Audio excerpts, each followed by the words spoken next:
Is that a fact or a weapon? Does the body lie, moving like this? Are these touches, hairs, wet, soft marble my tongue runs over, lies you are telling me?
welcome to State Library Victoria. We're in the Village Roadshow Theaterette tonight, which is a different venue than where we've been previously. So I hope you like the change of venue. My name is Rebecca Henson, and I work at State Library as the Reading and Literacy Development Manager, which includes managing the Centre for Youth Literature and Family Programs teams. Before we begin, I'd just like to note that this event is held on the traditional lands of the Kulin Nation, and I wish to acknowledge them as the traditional owners. I'd also like to pay my respects to their elders and to the elders of other communities who may be here this evening. Also from the Centre for Youth Literature, we have my colleagues Leafa Singleton-Norton down here, and we have Fiona Spitzkowski, who's currently still out the front, just in case we have any people who are running a little bit late. But you would have seen Fiona on your way in. So all three of us are here to help. If you have any queries after the event or anything at all, yeah, just grab one of us. We're happy to help. So it gives me very great pleasure to welcome all of you to the YA Showcase for this year, which is brought to you by the Centre for Youth Literature at State Library Victoria. And tonight, just as a new addition, we'd also like to welcome our viewers who are tuning into the live stream of the event. It's the first time we've been able to provide an opportunity for those who are unable to attend here in person to join in the fun. It's wonderful to be able to make the event more accessible, so yeah, that's a nice, exciting addition to the event. Before we get down to business though, I have a few questions to ask you here in the audience, here live. Okay, who has come along tonight as part of your work in public libraries? Could you please put your hands up? Welcome, thanks for coming. And who's come here as part of your work in schools? Lovely, nice to see you. And who here are members of the publishing industry, such as writers, publicists, agents, bloggers, journalists, etc.? Yay! Thanks for coming. And who has come just simply because you love YA? Welcome. One more question. How many of you have attended a YA showcase in the past? Well, thank you very much for coming back. So a lot of you will know the format already, but I'll run through it again just in case, just as a refresher or for anyone that's new. Tonight we'll hear from representatives of YA publishers about the new and forthcoming young adult literature titles for 2019. I'd like to give them all, each of them, a warm welcome and thank them for coming along to give us a sneak peek into what's coming up. So thank you very much for coming along.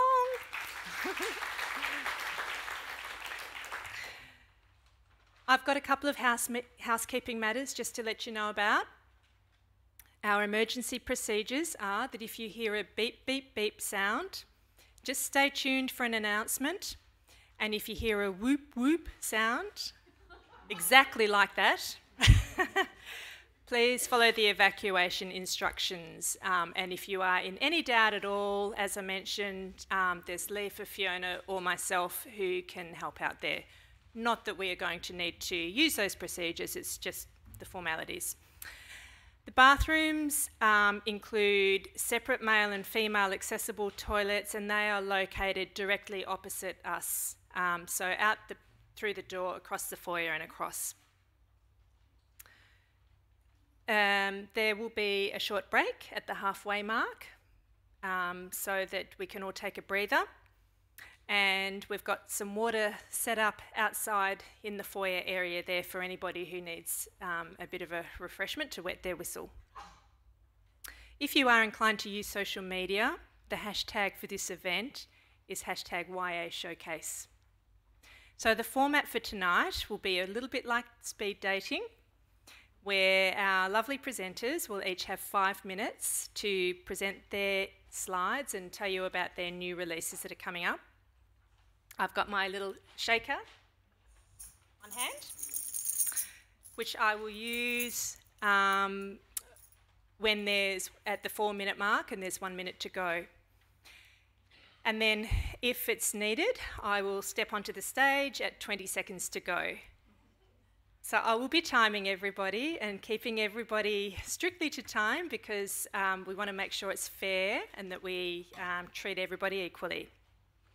And also so that we don't go on all night, even though it's very interesting and fabulous information. But I'm sure some of us probably don't want to be here until God knows when. So that's basically how the event will run. But in addition, we've added in a couple of brief Q&A sessions with some authors that our publishing representatives wanted to feature as well.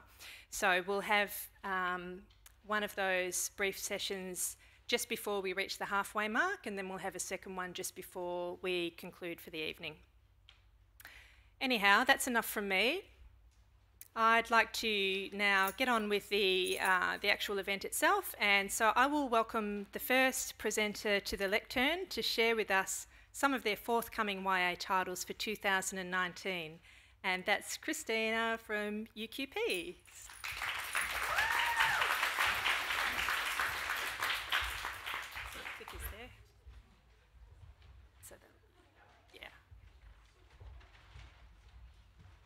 Hello.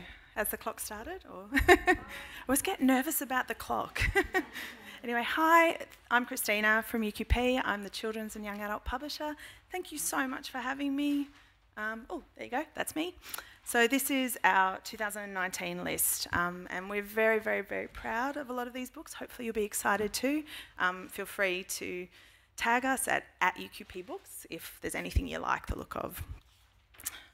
Let's see if I can make this work. No? Other way. So first up, I just wanted to run you through, these are just some highlights that we've had from the year. So Waterhole by Fiona Bell, she's a North Queensland writer, which we're very proud to publish. Jane Caro, the third book in the Queen Elizabeth trilogy, Just Flesh and Blood. The amazing Stephen Herrick for Bogan Mondrian. If you haven't read this book, it just will... It's Stephen's response to the issue of domestic violence. So it's a fantastic and humorous read, if you can believe it, but he's a very funny man. Liberty by Nikki McWatters, which I'll go into Nikki's next book very soon. And my first graphic novel, which I was so proud to publish, Zenobia, which is about refugees, and I can't talk about it without crying, but if you want to read it, it's amazing. Which way? Wrong way. Right. First cab off the rack is Nina LaCour. Some of you might have seen this book. It was released in the States, and to my dismay, had no local publisher. Thrillingly, we are going to be the local publisher. I'm very excited about this book. Feel free to hit Nina up on social media. She's so keen to meet her Australian readers. So it'll be a paperback, be out in February. This book made me cry and sob uncontrollably. I've read it 3 times now, and it's just so incredibly beautiful. And we'll have the lovely US cover artwork, which you see here, which is divine. Saga by Nikki McWatters. So this is Nikki's third book, and they're just kick-ass strong female stories about real women in history who did amazing things. They're inspiring.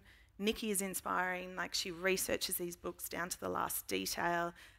She's found all these freaky family facts when doing it. Her own family had some of the history for the witch trials and things like that. So they're just amazing to read, and if you want a really strong feminist book, that's these. So this is the third one. You can read them standalone or you can read them together, whatever you want to do. Oh, wrong way. I'm really very good at this slide thing.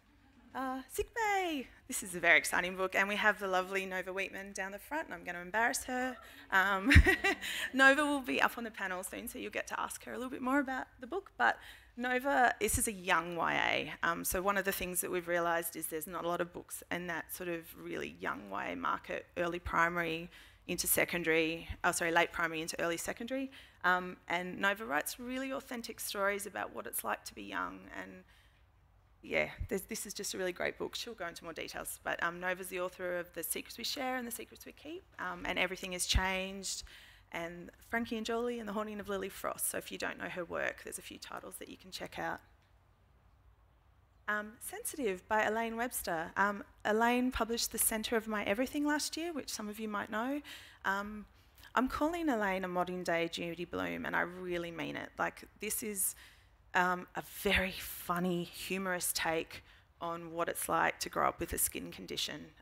And Elaine just does it so beautifully. She's a very funny and accessible writer, and it's an own voice story. It's based on her own experience, so it'll be a really good read. I just feel like everyone should go out and get this book. It's amazing, and that'll be out next year. Oh, and actually, sorry, I'm going to go back. She is also a young YA, so that sort of, we've noticed at UQP that there seems to be a market for those books. And then this is some other books that are coming soon, which I'm also very excited about. The lovely David Burton. I don't know if any of you remember the How to Be Happy. He was the winner of the Tex Prize a few years ago. So he's got a new book coming out with us. Lisa Fuller, first YA author to win the David Unipen Award. She'll be publishing with us next year. The amazing Kate O'Donnell, who I know is a Melbourne hometown favourite, has a new book coming out. And Pip Harry has a middle reader also coming out, but it was worth mentioning because she's trying verse, and hats off to anyone who wants to write a middle reader in verse. And that's it from us. So thank you very much, and thanks for having me here.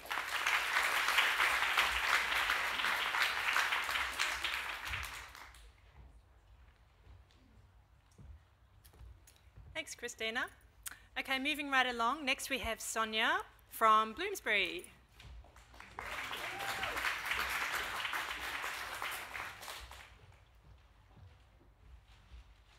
Hi everyone.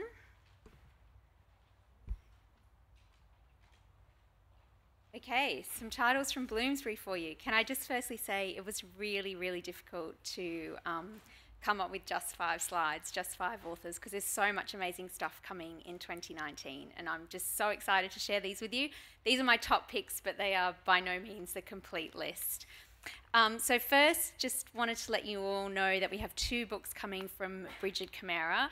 The first one, A Curse So Dark and Lonely. Some of you will actually have proofs of this one in your show bags tonight. So that the first one is a Beauty and the Beast retelling, which, who doesn't love a Beauty and the Beast retelling? But this one is slightly different. So the main character, Harper, who is a girl from our own real world, has cerebral palsy, and she gets sucked into the world of Prince Ren. Prince Ren is a proper beast. He is not a nice beast. He is hardcore, like, kill your family beast. The other book that I just wanted to mention was coming is Call It What You Want. And this is more like, for anyone who read Letters to the Lost, it's a contemporary novel told in 2 perspectives, and you've got 2 main characters, Rob and Megan, and they have been paired together just to work on a school project. Neither of them have any friends. They are both like the social pariahs of the school. The reason for that is because Megan was caught cheating on the SATs, and as a result, everyone in the school has to take the tests again, so they all hate her. And Rob's dad, even worse, was like the town's local financial planner, was caught embezzling funds, and most people in the town had their entire retirement sort of funds with him, and basically everyone lost a lot of money, a lot of people lost their houses, and everyone is very resentful of Rob because of his dad's mistakes. Rob's dad also tried to commit suicide after this happened, failed, and now needs full-time care from Rob and his mum. This book, I actually picked up the proof one night to read it, started reading it in bed, was just going to read the first chapter, and then read the whole book in one night, which is always a really good sign. It's full of twists and turns, and I won't tell you what they are, but it's a ride and you will love it. And next up we have Renee Watson and Ellen Hagan's Watch Us Rise, and again, some of you might have a proof of this in your show bags tonight. Renee Watson's a really exciting author on the Bloomsbury list. She wrote a book called Piecing Me Together, which won a lot of awards last year and was John Green's favourite book last Christmas. She's actually coming to Australia in 2019. She's going to be at the Scribblers Festival in Perth and the Auckland Writers Festival. Now, Watch Us Rise is like, if you just think of it as your new feminist manifesto for young readers. 2 girls, Jasmine and Chelsea, are best friends. They go to quite a progressive school, but they still notice as two young women that there are still a lot of issues and a lot of prejudice that young women face, even at this so-called progressive school. So they decide to start their own women's rights club. The Women's Rights Club starts off small, but it eventually goes viral, and because they post a lot of stuff online, it goes way beyond the school, out into the community, and of course attracts a lot of trolls as a result. But these two girls are very strong, they're survivors, they refuse to be silenced, and it's just a fantastic, inspiring book. It's about race, it's about class, community, family, friendship, and having the courage to stand up for what is right. And just to let you know, we have a new book coming from the amazing Sarah Crossan. Toffee is a fantastic book about a young woman who is running away from a domestic violence situation, and she hides out first in the shed and then eventually in the house of an elderly woman, Marla, who's suffering from from dementia, and Marla thinks that Alison is Toffee, which is a girl from her childhood. So they actually build up this strange friendship, and it becomes Alison's first experience of having a real family. We Are Blood and Thunder is a new fantasy book from a debut author. I read a lot of YA fantasy, but I just wanted to mention this one because it's totally original and unlike anything I've read before. And then finally, I didn't get a chance to talk to you about this, but we have a fantastic new contemporary book by Brian Conahan, who just won the Irish Book Award for A Weight of 1,000 Feathers. He writes amazing contemporary fiction, and this is his next one, which doesn't have a title yet, but it will, and I'm very excited about it. Thank you. Thank you, Sonia. Just a little bit over, but that's all right. We forgive you. Next up, we have Paul from Forward Street Publishing.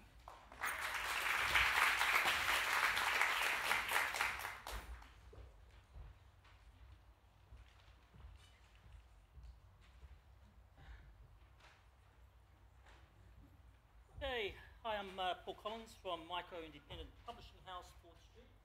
First, I'd like to talk to you about a YA book that you might have missed this year. The Things We Can't Undo by Gabrielle Reid is a fast-paced, powerful exploration of the fraught issue of sexual assault and the nature of consent. Employing many different points of view, the book uses both multiple narrators, including Samantha, the victim, and Dylan, the alleged perpetrator, and a variety of text types, a mix of text messages, diary extracts, letters, social media conversations, and reports from school counsellors. Peer pressure and parental expectations play a major role in the story, contributing to the confusion felt by Samantha and how to respond to her situation.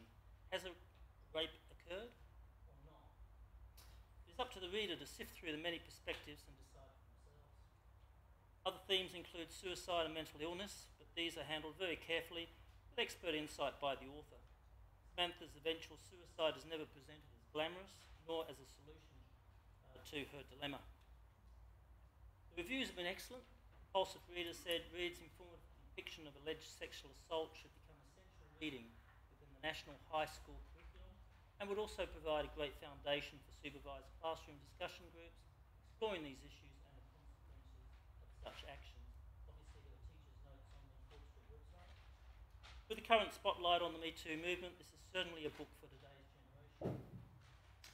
Now, our June release, 2019, Mind Cold by K.H. Kenobi. We're very excited about this book at Forward Street, given the appeal of the subject matter to today's tech-savvy young readers.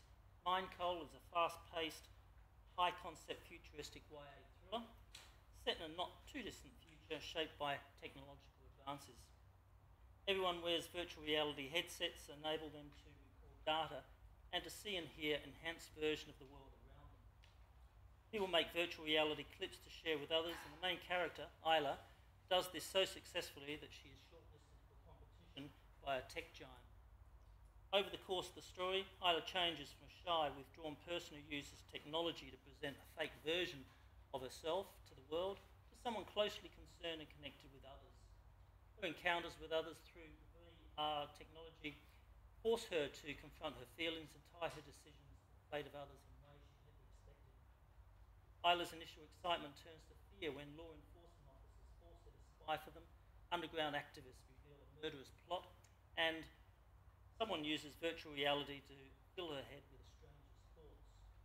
Amid secrets, lies and distortions, Isla must decide what the truth is, who she can trust and how far she will go to protect innocent lives. So you can imagine quite a few things are happening in this book. It's a page turner. And nothing is as real as virtual reality. The author, K.H. Kenobi, is a cognitive scientist based at Melbourne University who has been conducting psychological research for over 20 years into how different experiences lead to changes in people's understanding. She has long been interested in the role of technology in this process and is now exploring these ideas in her fiction. Catherine will shortly be on a panel, so you'll hear more about her book from her then. Thanks very much.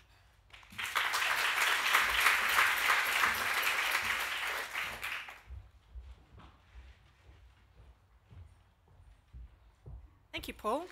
I'm going to get fit coming up and down those stairs. It's a good workout. Next up we have Lisa from Simon & Schuster.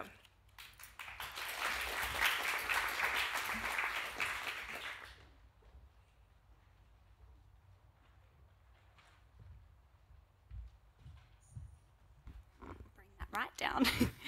Hi everyone. Just going to. I'm Lisa from the PR team at Simon & Schuster. I'm really delighted to be here today to preview some great new YA we have coming up in 2019. To kick things off, we'll start with a really amazing debut from Korean-American author Mary Choi. Her novel Emergency Contact has really made waves since it was released in the US earlier this year. It was nominated in the Best YA Fiction category in the Goodreads 2018 awards and also in Entertainment Weekly's Top 10 YA Books for 2018. Emergency Contact is a really quirky, realistic love story about what falling in love can actually look like in the age of smartphones. If you loved Jenny Han's To All the Boys I've Loved Before and Rainbow Rowell's Eleanor and Park, I think you need to get this on your summer reading list immediately. Rainbow Rowell herself endorsed this book. She described it as smart and funny with characters so real and vulnerable you want to send them care packages. So, which is super cute, right? Keep an eye out for this really beautiful cover in bookstores in January 2019. Some of you might know our next author, Suzanne Young, from her New York Times best-selling dystopian YA series, The Program. Suzanne is back in a really big way with a brand new YA trilogy this coming April. It's called The Girls with Sharp Sticks, and we describe it kind of like The Handmaid's Tale meets Westworld. This book is set in an exclusive all-girls academy where the girls are essentially groomed to be perfect. So they need to look perfect, they need to be obedient, and every aspect of their lives and their appearance is controlled by this academy. But really, really dark things are going on there, and the girls start to learn to fight back. This is really intense, it's brilliant, it's all about the strong female characters, and you just really need to read it. So watch this space, April 2019, for this really exciting new trilogy. Our next author is a YA megastar with over 50 million books in print worldwide. I'm thinking there might be a few Cassandra Clare fans in the room. We're so excited to be bringing you a brand new Shadowhunters series this April. The Red Scrolls of Magic is the first book in the Eldest Curses series, written by Cassie with award-winning science fiction author Wesley Chu. In this book, some of your favourite Shadowhunters characters, the High Warlock Magnus Bane and Alec Lightwood, are back. So we call this the love story between Magnus and Alec that fans have been waiting to read. It's releasing on April 9th, second book to come in the series in 2020, so expect to see plenty more on this really exciting new series. American author Jen Bennett is one of our most adored contemporary YA authors. She's also one of my favourites. You might know her as the author of Night Owls, Alex Approximately and Starry Eyes. We're thrilled to be bringing you Jen's new YA novel in June. It's called Serious Moonlight, and you can expect signature Jen Bennett, so more lovably flawed characters, delightful banter, big issues, and a really swoon-worthy romance. And this time, at the heart of all of that, a compelling mystery element too. Basically everything we love about Jen Bennett contemporaries and more. Finally, just a really quick sneak peek at some more titles we are very excited about. The first one, 5 Feet Apart, will actually be in bookstores in the next couple of weeks. It's the really moving love story of 2 teens with cystic fibrosis. Read this book, grab a box of tissues and prepare yourself. There's a major motion picture coming out in March 2019. We're also publishing This Lie Will Kill You by Chelsea Pitcher next January. This is a really page-turning thriller for fans of One of Us is Lying. Think kind of like Pretty Little Liars meets Riverdale kind of vibe on that. And for the Buffy fans in the audience and everyone else, because it's great, next February we're bringing you a brand new series by best-selling author Kirsten White, set in the world of Buffy the Vampire Slayer. So stay tuned on that one as well. So thank you so much for your time and your support of our books at Simon & Schuster. Here's to another great year of reading. Thanks.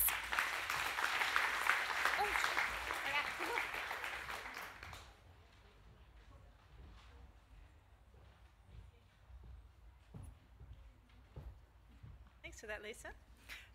Moving right along, now we have Steve from Pan Macmillan.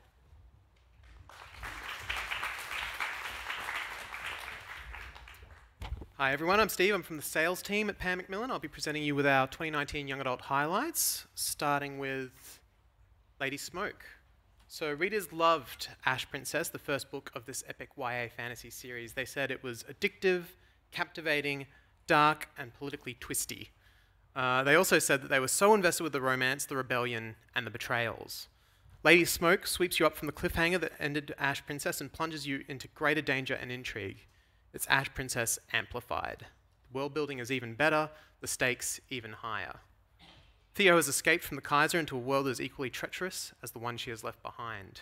There's magic and murder, an opulent court in the desert glistening with gems, seething with strategies, and hosting a long line of suitors, all eager for Theo's hand. Because Theo needs an army to defeat the Kaiser, and marriage is the only way to forge new alliances. There's a problem, of course. Theo doesn't want to get married. She has feelings for Soren, the Kaiser's son. This is a rich, complex, thrilling fantasy with a feisty hero at its center. What I like about me. So for this, we actually have a letter from the author. So from Jenna to you. Dear reader / potential reader / random reader-shaped person. Romance has always been my favorite part of any story. I especially love summer romances. For me, there's nothing better than lying in the sun, smothered in sunscreen, of course, and reading a cute book about cute people falling cutely in love. But the summer romances I've consumed that have typically been very American. And while those stories definitely have a place in my heart, I really wanted to see a romance set to the backdrop of an Australian summer, where the season means not just ice cream and trips to the beach, but also Christmas celebrations, the sound of crickets, the smell of Erigard, the taste of hot chips teeming with chicken salt, my personal favourite, and the bittersweet feeling of one year ending and a new one beginning. So that's what I set out to write. And then a funny thing happened. Maisie, my main character, roared her way onto the page and into my heart. I remember keenly the pain of being a teenager and feeling ugly and unlovable. Even as an adult, I struggle with that little voice in my head that says I'm too fat, too awkward, too much. And there was Maisie, with all her insecurities and her struggles, screaming at me to give her some love. Reader, I gave her love. I gave her the kind of romance that made me grin and giggle as I wrote it, with the kind of guy who loved her exactly as she was. But as I wrote, I realized something. The most important love story in Maisie's life wasn't with a guy, it was with herself. Every time Maisie listed the things she liked about her body, it was like a tiny love letter just for her. So while this is still very much a kissing book, it's also the story of a girl falling in love with her own body and her own self. The first woo of the evening. That's something to be, that's special. 11 things you need to know about one of the biggest YA novels in 2019. 1, it's been 5 years since the last installment of The House of Night. 2, House of Night has sold more than 20 million copies. 3, the 2 authors, PC and Kristen Cast, are global superstars. 4, this is the beginning of a 4-book series. 5, it is perfect YA and is perfect for YA and crossover readers. 6, there is danger, romance, superpowers. 7, it's House of Night meets X-Men. 8, there is heart-stopping action. 9, it's a dual narrative weaving between the stories of Foster Stewart, daughter of a twistedly evil scientist, and Tate Taylor, dreamy all-star quarterback. 10, there are genetically manipulated teens that can bond with the elements. And 11, it's going to keep you up at night. How it feels to float. This is a May release. So Biz knows how to float, right there on the surface. Normal, okay, regular, fine. She has her people, her mum and the twins. She has Grace, and she has her dad, who tells her about the little kid she was. The dad who shouldn't be here but is. The dad who died when she was 7. But after a traumatic incident, the tethers that hold Biz steady come undone. Her dad disappears, and maybe it is easier, better, sweeter to float all the way away. Helena Fox explores the hard, bewildering, and beautiful places loss can take us. She honours those who hold us tightly when the current wants to tug us out to sea. The early praise for this book, both here and overseas, is deafening, including from Kath Crowley, a glorious voice, a character you adore. Helena Fox's novel delivers. It is exquisite. Read it. And then finally, Rogue by A.J. Betts. So remember the end of Hive when Hayley, the girl with too many questions, left the only world she had ever known. Now she is in a world for which she has no words, for Hayley has never seen the ocean nor the forest. She doesn't know the word for wave or tide. She doesn't know sun nor why it should wish to blind her. She has left Will and Celia in her world of bees and hexagons, order and confinement behind. She is lost between the worlds, and her new world is immensely large and perplexing, and blue is everywhere, above and below. It makes her eyes ache to see so much blue. She's giddy with the expanse of it. A.J. Betts is the best-selling author of Zack and Mia, and this duology is dazzlingly original. Readers describe Hive as unnerving, unsettling, with a highly innovative storyline and intriguing world building. And that is me. Thank you very much. Have a great evening.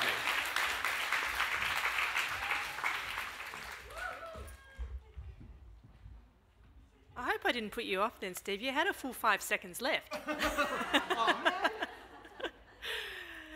Next up, we are welcoming Angela from Echo.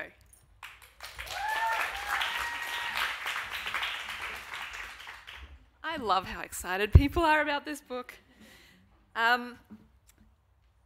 Thank you for having me. Highway Bodies is Alison Evans' new novel. We previously published Alison's sci-fi YA novel Ida. And for this, Alison won the Victorian Premier's People's Choice Award, and Ida was also called a landmark book in Australian YA by Books and Publishing. It was also shortlisted for the 2017 Aurealis Award and longlisted for a 2018 Gold Inky Award. Well, Highway Bodies is bigger, almost twice as long, bolder, gorier, and queerer. Yay. It's about 3 sets of teenagers at the end of the world, basically. It's about the ways they find each other, find new connections, and form families when there's menace all around them, bearing down on them. Like all good zombie novels, there are layers of social commentary. Like all good zombie novels, Highway Bodies is darkly fun and entertaining. This is YA+, so older YA. There is gore and swearing, so that's just an FYI for the teachers and librarians, but it doesn't mean you won't love it yourself. It comes out in February, and you're lucky enough to get to hear from Alison tonight as well. A little bit more about Alison. Alison is the co-editor of the zine Concrete Queers, which they started with Catherine back in 2015. So far, the zine has featured over 60 queer artists. Alison has been an artist at many festivals since Ida came out, and there's a lot more lined up for this release. And I don't have any other YA books next year, and so this is our huge focus for YA. Thank you so much.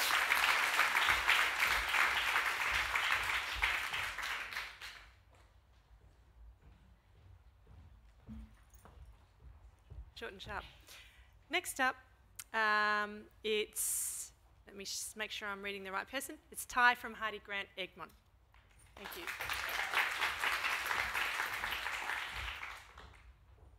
Do I get extra time? Because they only had one book? No. All right, I'll get on with it. Okay, wrong way. This way. Hello, everybody. My name's Ty. I'm from Heidi Grant Egmont, and I work in educational marketing there. It's nice to see so many familiar faces in the audience. So, first of all, I just want to take a moment to say thank you to all of you who worked so hard to get these books in the hands of the right readers. The awards, I think, have been wonderful, but the reviews from readers and feedback from teens who loved these books means more to us than any award, For those of you who aren't familiar with these books, where have you been? I would urge you to read them. And a reminder for the teacher librarians in the room that there are teaching notes available on the Hardy Grant Egmont website for these. Thank you, Adele. It's probably this book's biggest champion in Australia. I wanted to pause for a moment on my personal biggest favourite for 2018. The Poet X has just won the equivalent of the Oscars for books, and deservedly so. It is a beautiful, magnificent novel written in verse, and if you haven't read it, I urge you to get it to the top of your to-read pile very quickly, or Adele will find you and kill you, and so will I.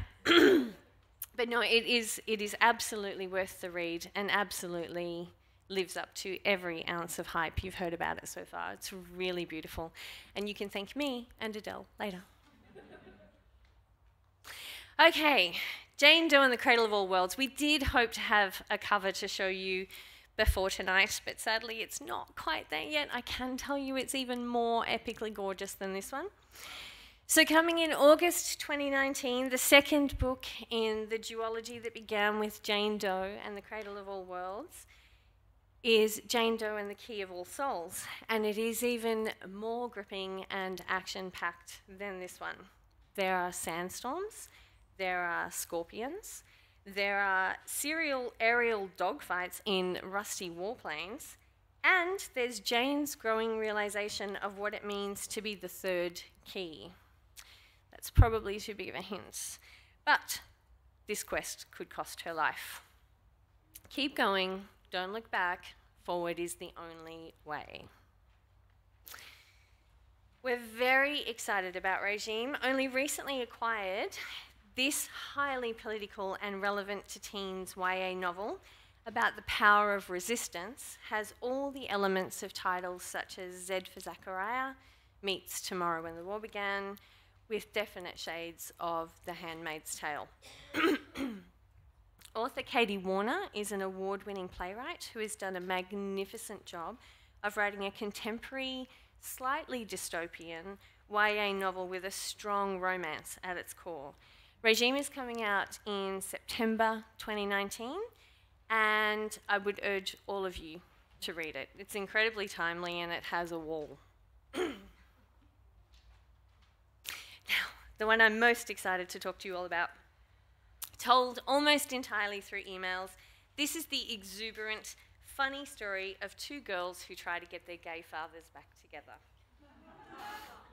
It's a novel about the true meaning of family, written by two exceptional and beloved authors. Avery Bloom is anxious and academic and afraid of the water. Bette Devlin is brash and athletic and loves to surf. The only things they seem to have in common are their age and the fact that their dads have fallen in love with one another.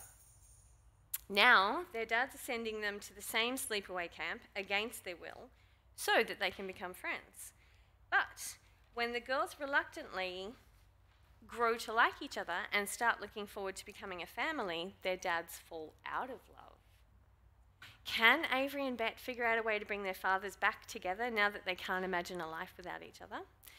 This delightful, and I do mean delightful, modern-day reverse Parent Trap novel featuring two gay dads, a BAME central character, and a blended family dynamic. What more could you want? It's very warm-hearted, tender, funny, and I wrote the teaching notes, so that'll be really good.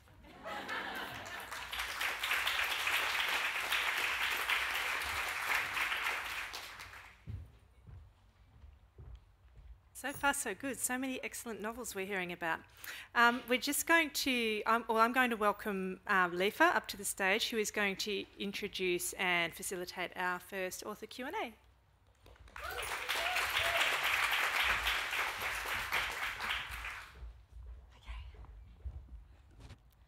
And while we wait, I'll just do a reverse turn. While we wait for our authors to join us, I'm going to take a photo of you guys, if you don't mind, so that we can do this weird thing where the people from the live stream can see you while they're watching this, but the other way around. Yeah, hang on one second. But yeah, in the meantime, sorry, I should introduce the authors who are coming up. That would probably help as well, but I'm busy taking their seats. Here we go. We've got Nova Wheatman joining us. And then Catherine Kenobi. And lastly, Alison Evans. Okay.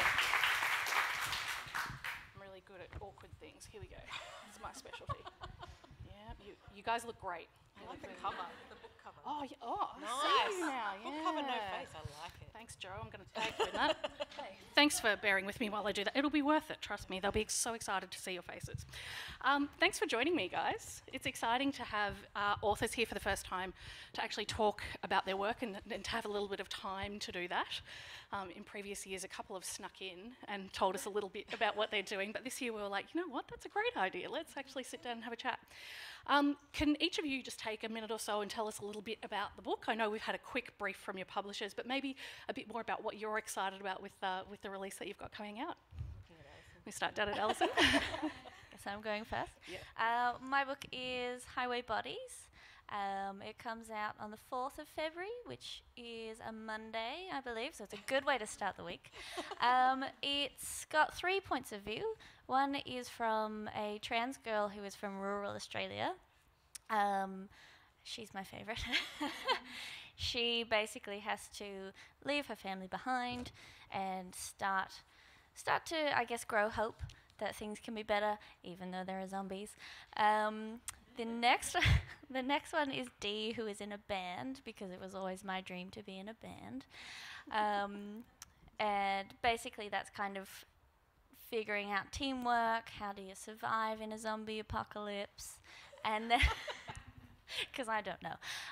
And then the last one is Jojo, who is a non-binary teen, they're all my favourite.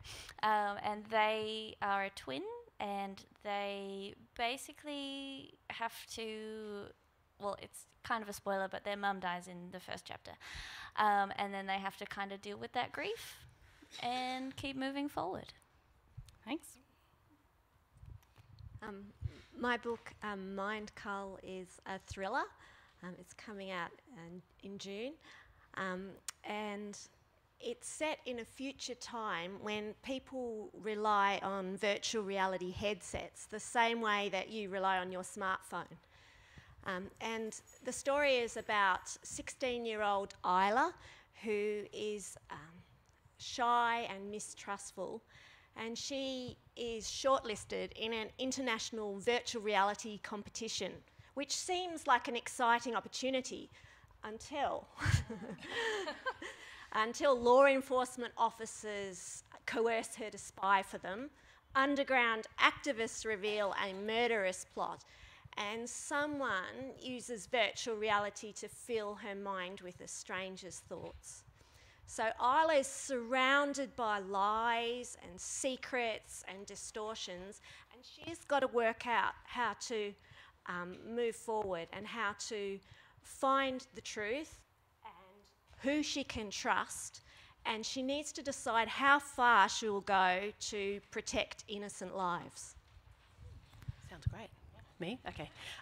My book is called Sick Bay, and it's about two very different girls who meet in a school sick bay and become unlikely friends. So one is, it's dual narrators, so alternating kind of protagonists. One is Riley, and she's a type 1 diabetic. And basically I created that character because my daughter's best friend is a type 1 diabetic, and she just kept on at me about, there's no type 1 diabetics in books and I want you to write one. So with her help and a lot of advice from her and her mum, Riley is this great character living with type 1 diabetes, which, you know, can be quite hard when you're a sort of emerging teenager and sort of dealing with all that comes with that. The other character is Meg, whose mum has severe depression, and they meet and sort of hate each other to begin with, but are stuck together in this sick bay over a period of months and become kind of friends by the end. So. Excellent. Thanks for telling us a little bit about them. One of the things I'm interested in is perhaps what you think that teens and young readers are going to connect with the most in these books. I think they've all got really strong themes. Obviously, we all connect with zombies. It's a worry for everybody. Probably pretty obvious there. But what particularly it is that you were hoping, you know, to kind of draw readers in with these ones? we'll start at the. I'm gonna I was gonna say, make it difficult for everybody at some point. Okay. I'm hoping that they will connect with the idea of being forced to get along with someone that you don't like in a very small sick bay room. And I really fought to have the title sick bay because, with the idea that if it gets published in America, they call it the nurse's station. And you're just like, no! And I was like, sick bay is so synonymous with, every kid knows what a sick bay feels like, looks like, the experience of. So hopefully that they understand what it's like, also what we do as teenagers and anyone, I suppose, where we make assumptions, and it's all about making assumptions and then understanding that there's a whole lot more going on behind the assumptions that we've made very quickly based on that person that you're watching at close distance. So, yeah. Yeah, brilliant. Catherine? As Paul mentioned, I'm a cognitive scientist and I've studied people's thinking, and I'm really been interested in the idea of how technology impacts on changes in people's thinking.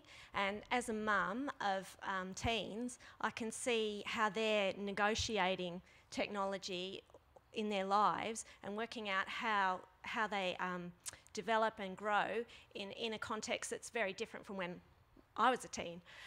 And so the themes of the book that I'm hoping will resonate with teens are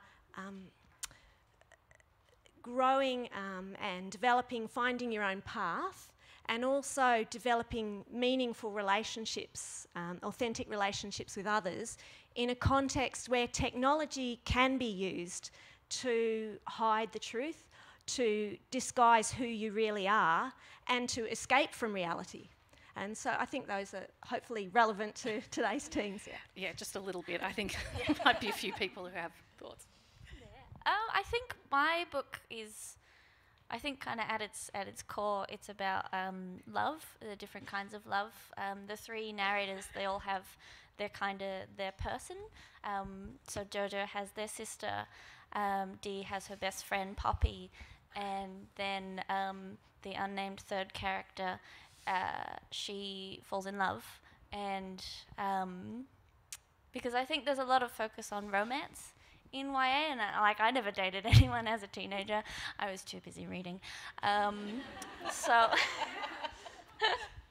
I just wanted to kind of give those three kinds of love kind of equal importance, because that's kind of how I live them in my life. Yeah.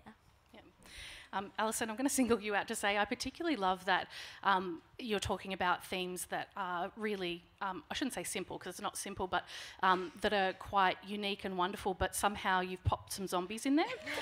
And I do really appreciate that, but I really do genuinely like that your gender non-conforming and queer characters particularly have big metaphysical and apocalyptic challenges.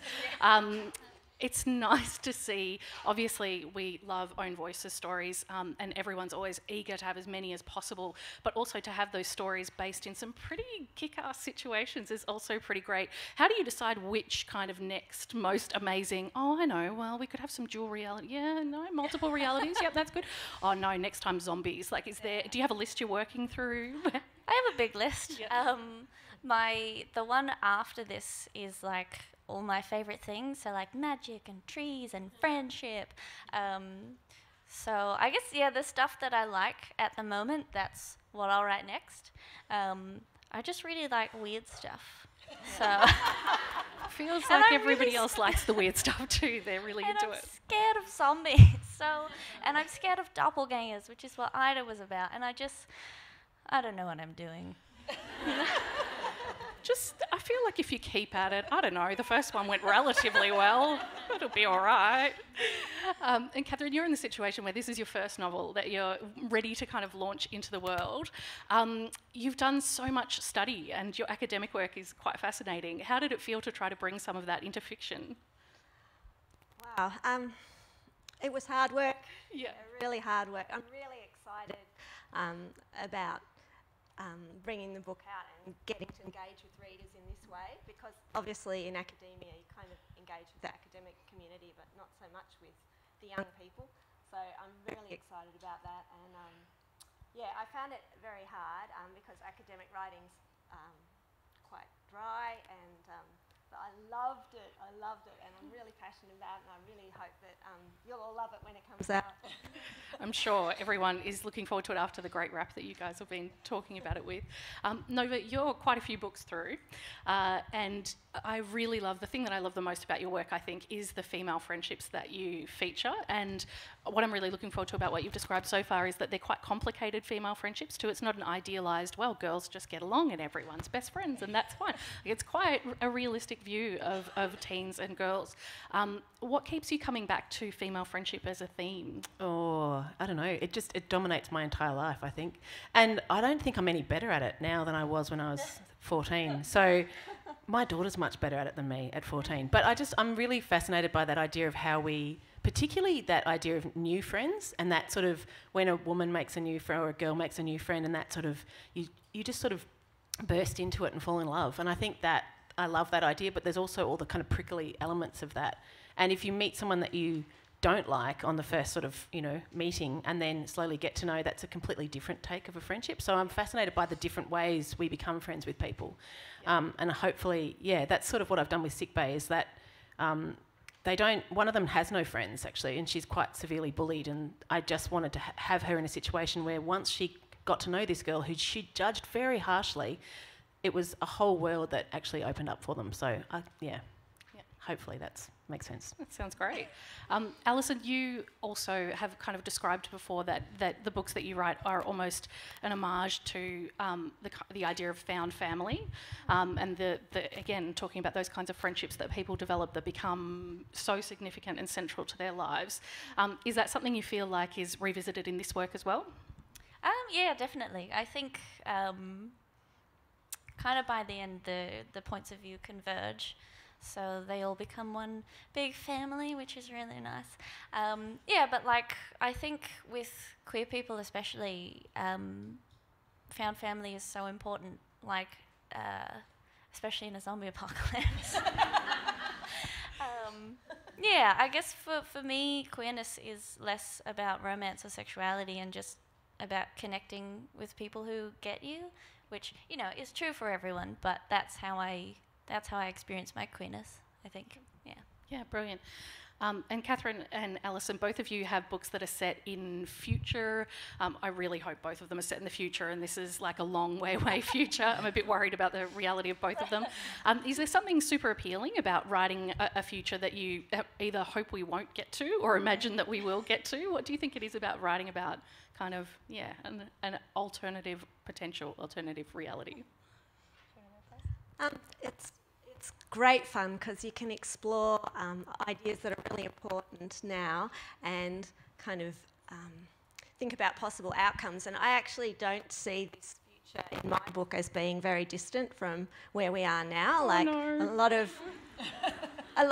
don't see it as very far into the future. And I think a lot of the ways that technology is used in the book are ways we use technologies now, and the technologies themselves are actually present in our world now. It's just not as widespread. So it's great fun writing into the future.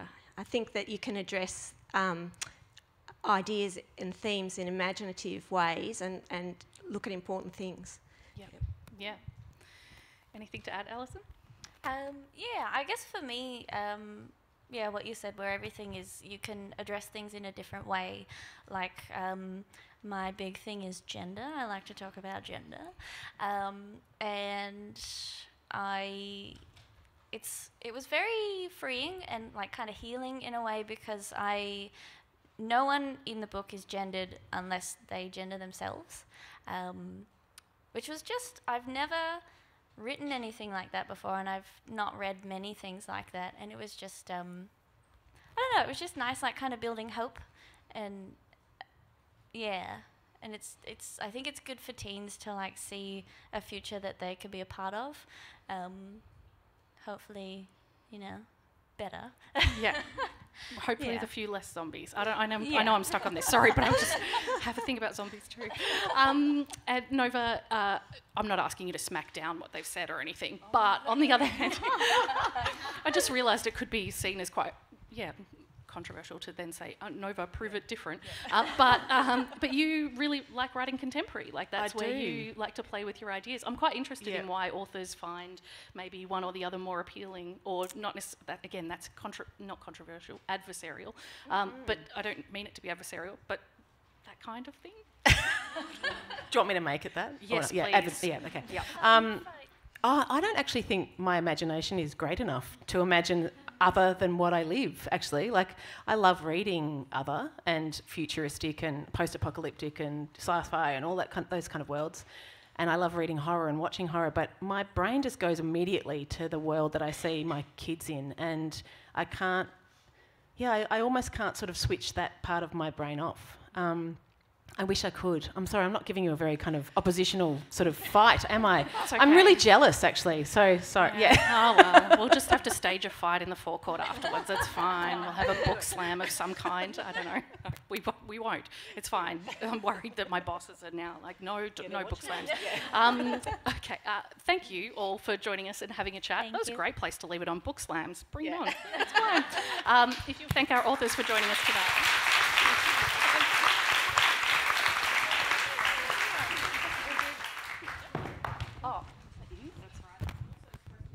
But now, thanks. Sorry, Viv. No, thanks. That's fine. I'm also supposed to tell you that now we're having a break.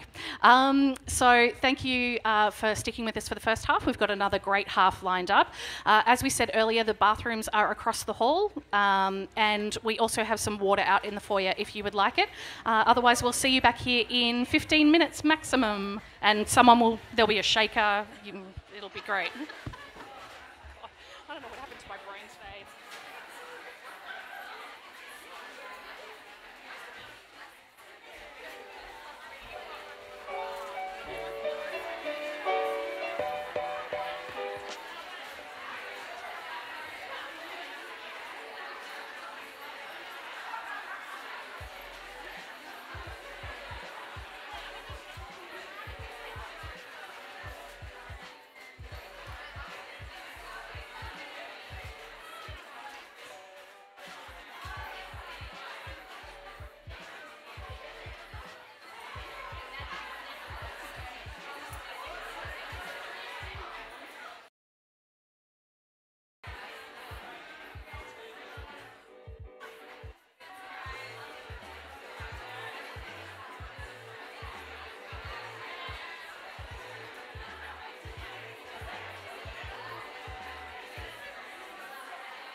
Hello, can we all take your seats, please? Sorry to interrupt. I think there's some excellent conversations going on.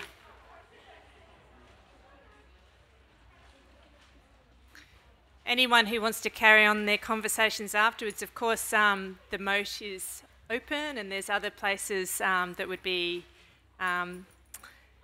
very suitable for you to go and have a glass of wine and a catch-up if you want to. But not yet. We've still got the other half of the program to get through. So there's the welcome back slide, just to make it formal. Before we get back into it, though, I did just want to just quickly spruik a little bit of the Centre for Youth Literature's activities. As you know, the Centre for Youth Literature connects young adults with books, reading, writing and stories, and with each other. And we advocate for the very best Australian youth literature, which is what we're all doing here tonight, of course. Just a couple of points about some of our amazing programs, which we love running them. The Inky Awards this year saw the Gold Inky Award go to Peter Vu for his debut novel, Paper Cranes Don't Fly, and the Silver Inky Award went to Angie Thomas for The Hate You Give. It was an extremely strong long list and short list this year, and as always, our Inky judges did a fabulous job in whittling down the long list down to the short list, and then of course having the teen public vote on those final winners. It's just such a great program to run, and we couldn't do it without our publishers supporting us in that program. And of course, it wouldn't get the success that it has and the interest that it has without the wonderful support that we get from our professional colleagues in schools and libraries and bookshops. So big kudos to you all, basically. It's a terrific program. I did just want to mention that the nominations for the long lists are currently open, so any of the publishers' representatives who are here who haven't and would like to send us in their nominations, now's the time to do it. Knock it off before Christmas and then you don't have to worry about it. And then the next big milestone event in that program is when the call out for the judges to apply opens, which is 1st of February next year. So that's the Inky Awards. We've also run 3 successful story camps over the past year. That's a program for 12 to 15-year-old teens who are interested in developing their creative writing skills. We run it as a school holiday program because there's not very much else available for that age group. In terms of writing and creative skills. We do focus on teens from schools that have an ICSIA rating of below 1,000. But if you know a teen or you are a teen yourself who would be very interested in attending a story camp, it's always worth getting in touch with us because sometimes we have spare spots and we'd rather give them to someone who would like to come along than to have that spare spot stay unused. Our next story camp will be running in the Term 1 school holidays in April. The dates are not advertised yet, so keep an eye out on our website or our social media, and then when the dates go up, you'll know them then. And then the final story camp for this year will be in the July Term 2 school holidays. I should just mention that story camp is philanthropically supported by Crown Resorts Foundation and the Packer Family Foundation. We're extremely excited to have been finally able to launch the new Inside a Dog website. So hopefully that's not news to anybody, but if you haven't had a chance to check it out, we thoroughly would love you to have a look. It's still at the same URL, insideadog.com.au. It looks very different from what the red and black version of the dog looked like, and it's got much better capability of supporting teens interacting in an online community environment. Of course, it's moderated by our CWAL staff because it's an under 18s online space. and we take it very, very seriously that we need to maintain online safety for that audience. It's been a long time coming, the new website. It's been a labour of love. We put a lot of effort into consulting with young people, with teens, and we had a teen advisory group who were fantastic and dedicated, and they came into the library regularly and provided feedback and helped us to finalise the functionality and the design of the new website. So it still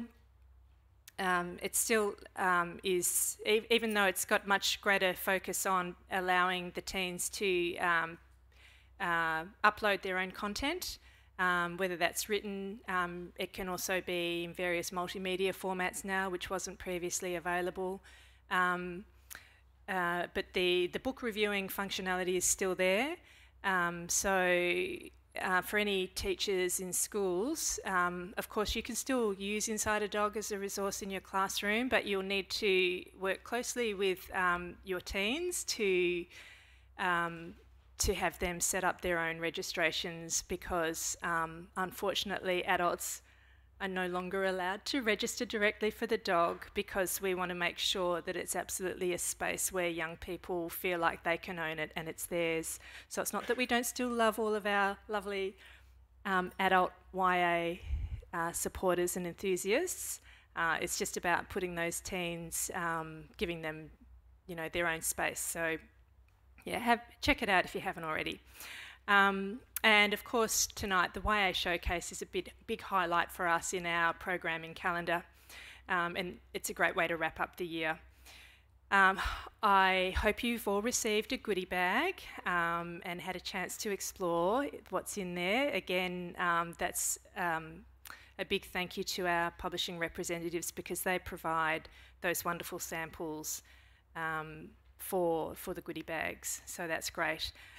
There's also a certificate of participation for anyone who needs one of those for their PD. Okay, that's enough from me, I think. Let's carry on. Let's keep going with our wonderful presenters. So next up to the stage, we have Nicola from Walker Books.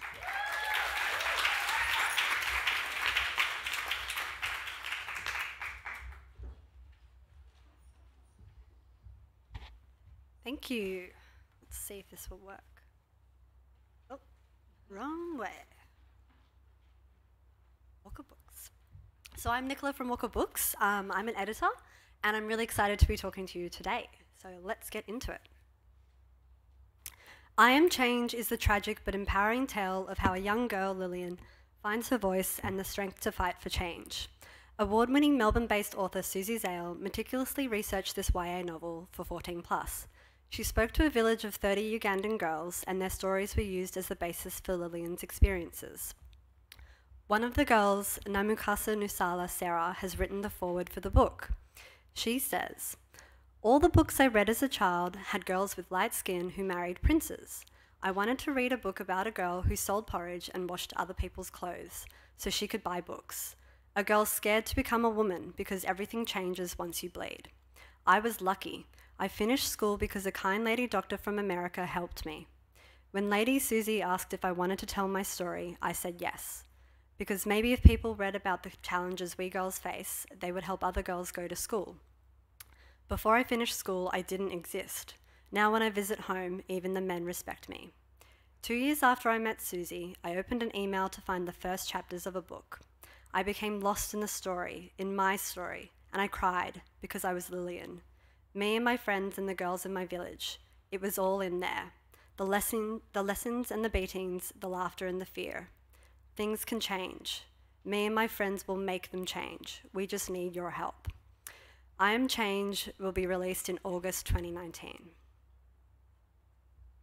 I'm so proud to be introducing Kindred, 12 Queer Lovers YA stories to you today. In this powerful Own Voices collection, 12 of Australia's finest queer writers explore the connections that make us human. I'm thrilled that Kindred has given us the first YA story by disability activist Jackie Brown. It's about a young woman discovering first love and disability pride. Equally exciting is the YA debut of award-winning First Nations author Claire G. Coleman. Her piece reimagines the coming out narrative in a future where society favours the genderless.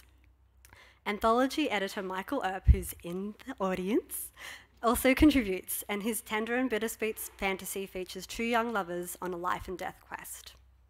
We're so pleased that Kindred also features Lovers YA favourite Alison Evans. Their piece is about two non-binary teens trying to find their place in a future world drowned by climate change. Another Lovers YA darling, Erin Goff, writes a feverish tale of a young woman who gets more than she bargained for. And writer Ben Law contributes a personal reflection on growing up, coming out, and asking the tough questions. In his contribution to Kindred, Arab-Australian poet and writer Omar Sekar weaves faith and culture around one teen's struggle to hide a monstrous secret. And multi-award winner and bestseller Christos Tsiolkas gives us a poignant meditation on family, religion, and forgiveness, set against the backdrop of marriage equality. Writer and poet Ellen Van Neerven looks ahead at the connections between friends, families, and lovers in future Indigenous queer communities. There's more. Kindred also includes Marley Jane Ward's fast-paced Meet Cute, set in the tech-savvy not-too-distant future. And you'll fall in love with Jen Wild's story about friendship, fandom, and finding your home. Keep an eye out for the hashtag #ActuallyAutisticRep. Last but not least, Nevo Zissen's fiction debut is a horror YA, exploring the self, told through the eyes of an unreliable narrator. Kindred will be out June 2019. And now for something completely different. 15-year-old Leho can't remember a time when his people, the Serals, lived without fear in the city of Ursa. His parents once tried to organise an uprising. His mother was blinded and his father was taken away. But now revolution is coming and people will die. Can Leho save his family? This coming-of-age New Zealand YA is due out April 2019. Rachel Craw calls Ursa a masterfully crafted tale of resistance and rebellion, and Callie Black warns that it's intense and you'll be hooked. On the come-up is the highly anticipated second novel from Andrew Thomas, the best-selling author of The Hate U Give, which won the Silver Inky Award. The Hate U Give movie is out in Australian cinemas on January 31, with On the Come-up following in February. Oh, okay. Whoa. And The Last Hour's Chain of Gold is the start of a brand new Shadowhunter series by internationally best-selling author Cassandra Clare. All I can tell you is that the protagonists are the children of characters from the Infernal Devices series, and this is out in November. So 2019 is a huge year for YA, and Walker's really excited to celebrate it with you. Enjoy.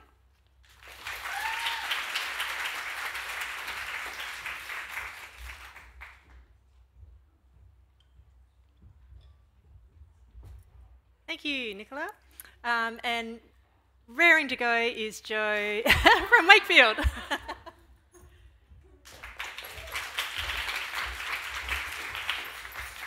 I did get up at 5 a.m. to get a plane here from Adelaide, so I've been raring to go all day.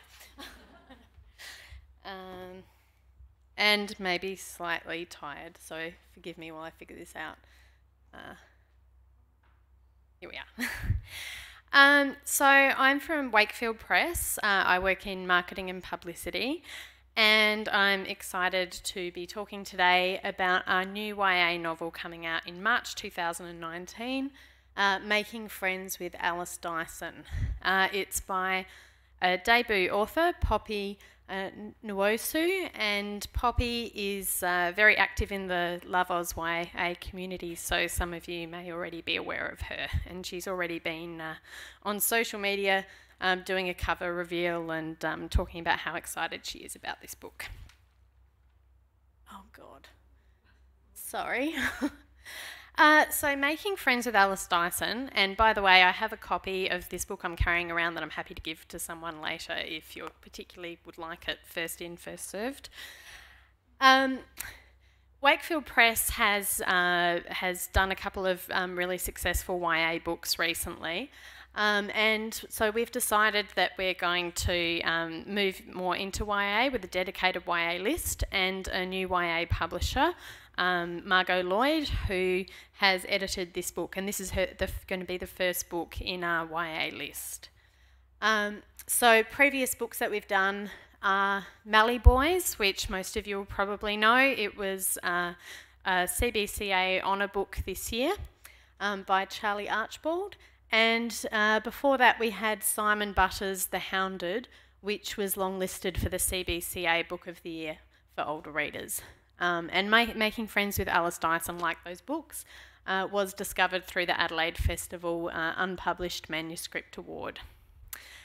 So this is a really smart, funny rom-com, and it's a romance between two smart, awkward teenagers who find kindred spirits in each other, and it dips into themes of bullying, slut-shaming, judging difference, and the way that friendships change as we leave childhood behind. So this book has been compared to, well, by us, but has been compared to Melissa Keel's Life in Outer Space and The Secret Science of Magic. And Melissa is one of a few leading YA authors who've endorsed the book. And the romantic interest, Teddy Tuolai, has been compared to Looking for Alibrandi's Jacob Coote.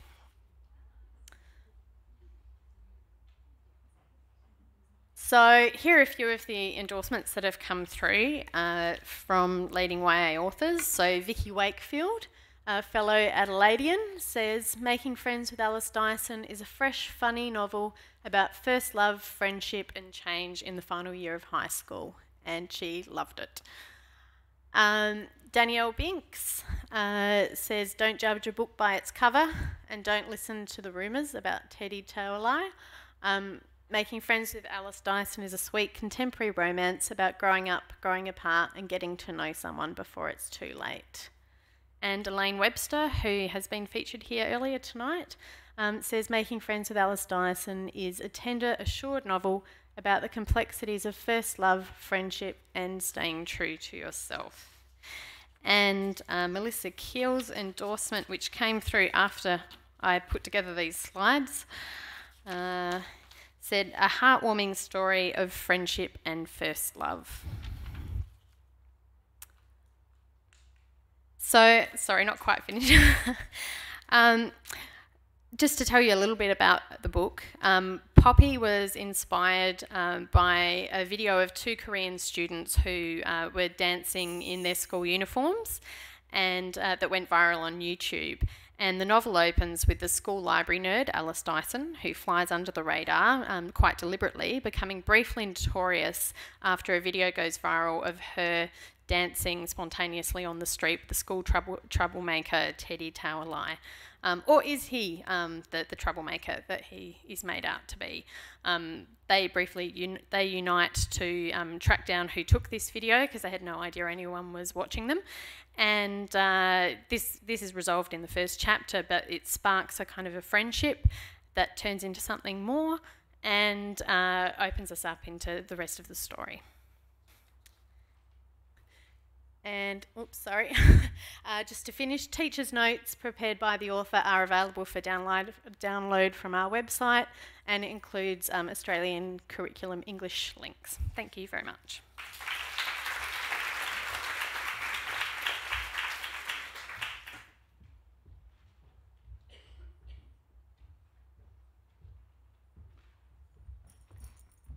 Thanks, Jo. I hope you don't get mobbed for that single book that you've got.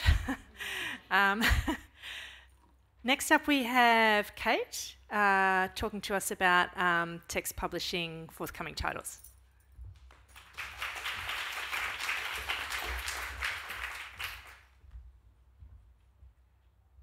Hi everyone, my name's Kate and I'm the marketing coordinator at Text Publishing.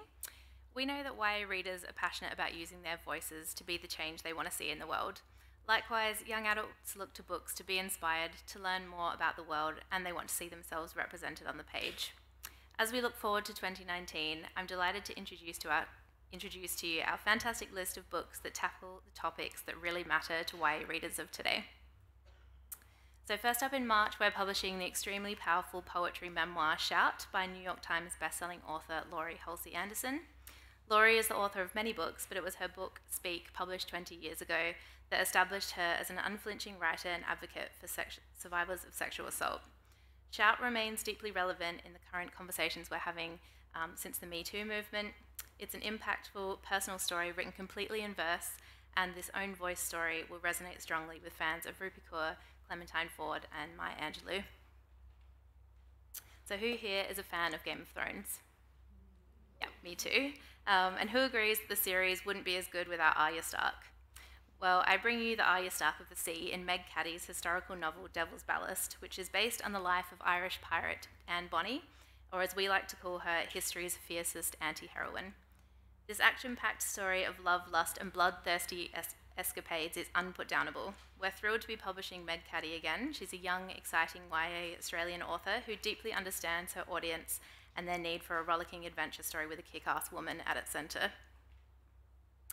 Let's move now from the ocean to the coast. Mark Smith's gripping final instalment of the Winter Trilogy is coming to bookshops in June. Each book keeps going from strength to strength in this best-selling and widely read apocalyptic Australian saga. The series began with The Road to Winter, followed by Wilder Country, which won the 2018 Indie Book Award for Young Adults. Mark is an outdoor education teacher, and his students inspired him to write this series when he discovered that they'd never read Tomorrow When the War Began. It's a teenage survival story set in the rugged landscape of coastal Australia. Land of Fences picks up where Book 2 left off. Kaz and Finn are enjoying their summer together as civilization appears to be returning to normal. But as a Siley, Kaz is nervous that she could be captured and once again forced into slavery. We've got a fantastic example of a positive and respectful romantic relationship here.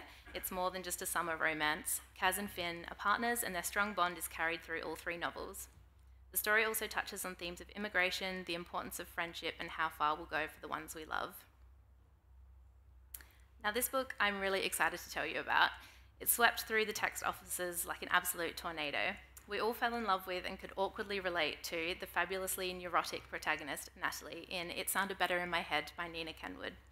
Nina won this year's Tax Prize, and we've already sold this book into 6 territories, which is highly unusual for an unedited manuscript. It speaks to the quality and the relatability of this novel. Set in the summer between high school and university, we meet Natalie. She's a lovable, quirky, socially anxious character whose life is rocked by 2 announcements: her parents' impending divorce and the budding romance between her 2 best friends. Part coming-of-age story, part rom-com, It Sounded Better in My Head is an addictive, hilarious, and often cringeworthy celebration of teenagehood, as Natalie figures out how to deal with all of life's ups and downs when you're a complete overthinker.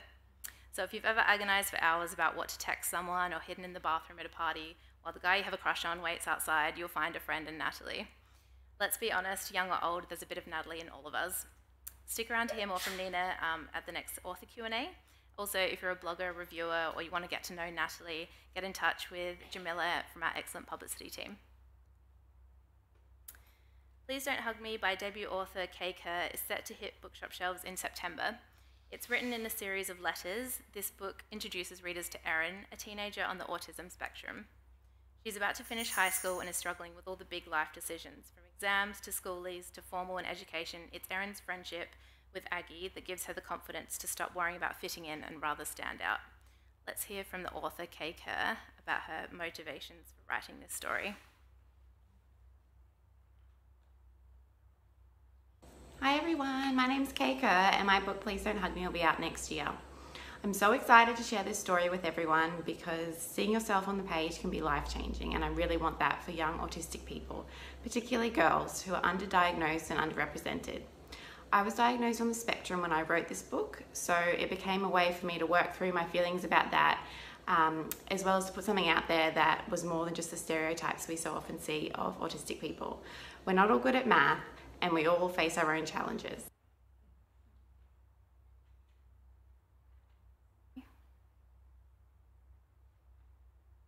And finally, here's a sneak peek of what else is coming in 2019. We have the next installment from YA powerhouse A.S. King, and book 2 of the best-selling French fantasy series that started with A Winter's Promise, The Missing of Claire de Lune.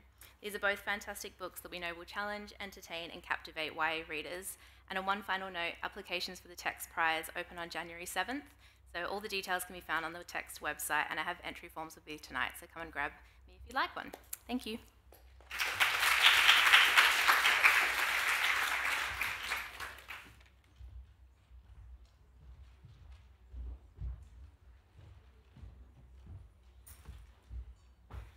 Thank you, Kate.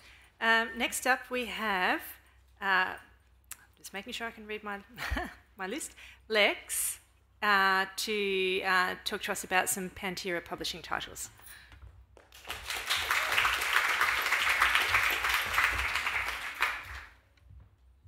Hi everyone, so many good books.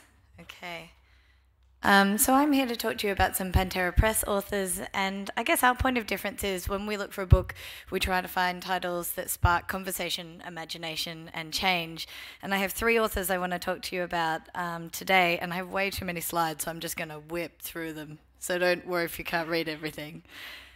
So our first author is Ondine Sherman, who was actually the founder or co-founder of Voiceless, and she's an animal activist and has dedicated her life to working to spread the message of the different ways that we can love animals. And she has written 2 books that we're publishing next year in what we're calling the Animal Allies series, which is a series for, it's a young adult series, and it follows the protagonist, Skye, and it's really her coming-of-age story. The first one, which is Skye here, takes place in a small town.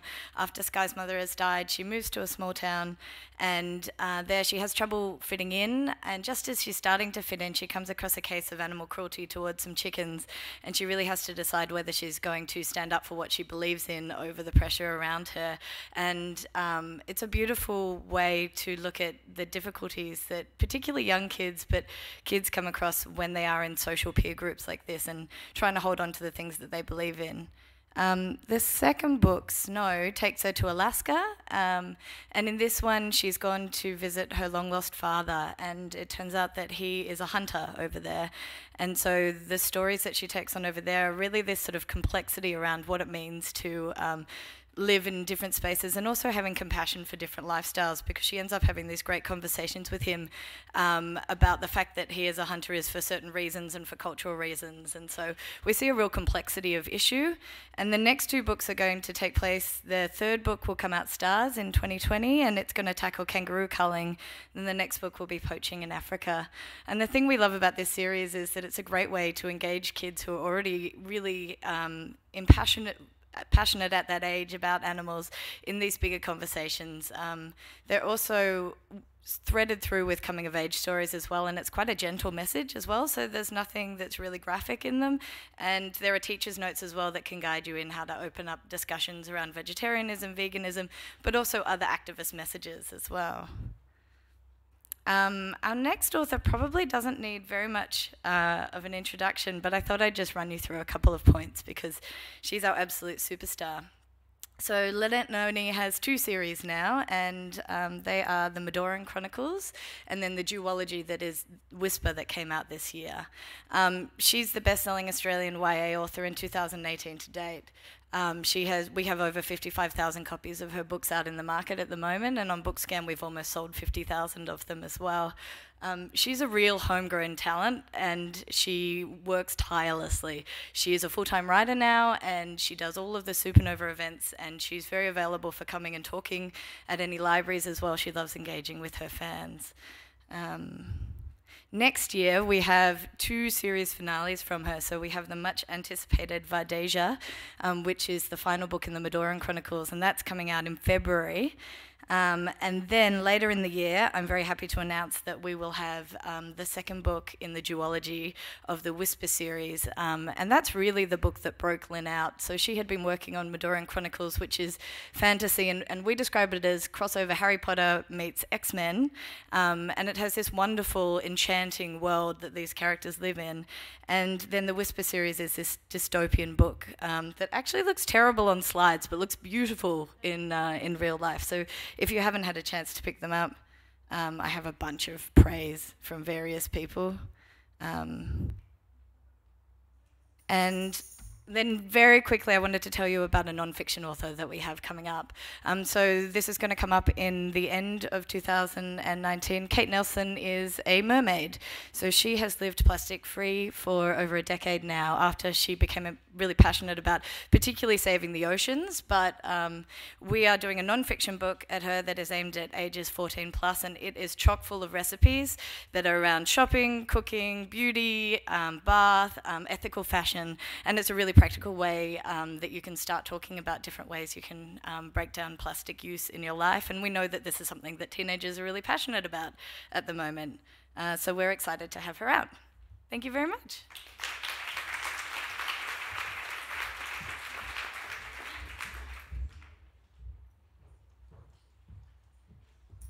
Thank you. And not mucking around, we have Susanna here from Allen and Unwin.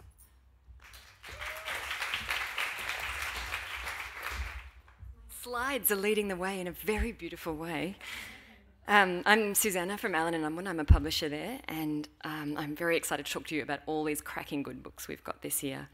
4 Queens, A Divided Nation, A Ruthless Pickpocket, A Noble Messenger, and The Murders That Unite Them. 4 Dead Queens combines dynamic characters, a brilliant premise, suspenseful plot, and cinematic world building into an intense fantasy murder mystery. And there's been a lot of international buzz about this book, which you might have caught wind of, and we have Astrid here today who's going to talk to you a bit later. We are absolutely thrilled to be Astrid's publisher in her home market, and we're publishing simultaneously with her publisher in the US. So we're feeling like we're well placed to set Astrid and AusYA on the path to total global domination next year. This is The Honeyman and the Hunter by Neil Grant. You may well know Neil Grant. He's the author of many well-loved YA books, including most recently The Ink Bridge. This is a beautifully written coming-of-age novel featuring a strong voice set across 2 continents, exploring the universal themes of family and belonging. When 16-year-old Rudra's grandmother arrives from India and a long-hidden secret is dredged from the bay, life in Rudra's sleepy New South Wales village shifts dramatically, and it's not long before Rudra and his mother are bound for Bengal on a journey of discovery and danger. Neil's mother was born in India, and her family has lived there for generations before leaving in 1950, so this is really a novel that's wonderfully compelling about exploring the ways we fit into the world. I feel like with this one, I probably just need to say Amy, Jay, what they did after Illuminae. But I will tell you a little bit more than that, because the more is super exciting, and Jay and Amy are taking us back to space. The year is 2380, and the graduating cadets of Aurora Academy are being assigned their first missions. Star pupil Tyler Jones is ready to recruit the squad of his dreams, but his boneheaded heroism sees him stuck with the dregs. And Ty Scott isn't even his biggest problem. That'd be Aurora Jai Lynn O'Malley, the girl he's just rescued from interdimensional space. Trapped in cryo-sleep for 2 centuries, Ori is a girl out of time and out of her depth. But she could be the catalyst that starts a war millions of years in the making. Nobody panic. We're super pleased to be publishing Shauna's Great Expectations next year. This is a totally original, own voice novel that explores justice, racism, family, and the positive side of teen pregnancy. And it does all that with beautiful humour. Shauna is in her final year at an elite private school, and Shauna has great expectations. She holds an Indigenous scholarship and is determined to be the first member of her family to go to university. The year seems to be off to an excellent start, and she and her friends are dreaming big, but all her plans are thrown into disarray when she realises she's pregnant. As pressure builds from every corner of her world, lives will hang in the balance. What will Shauna have to sacrifice to keep hold of her dreams? Can she fulfil her own promise and still keep her promises to others? Will her expectations be ripped away? The warmth and humour of Shauna's voice will get under your skin and right into your heart of this really special novel. And lastly, this is the amazing, with a beautiful cover, Impossible Music by Sean Williams. This is an exciting change of direction for the wonderful, usually sci-fi writing Sean Williams. He's writing something set firmly on Earth.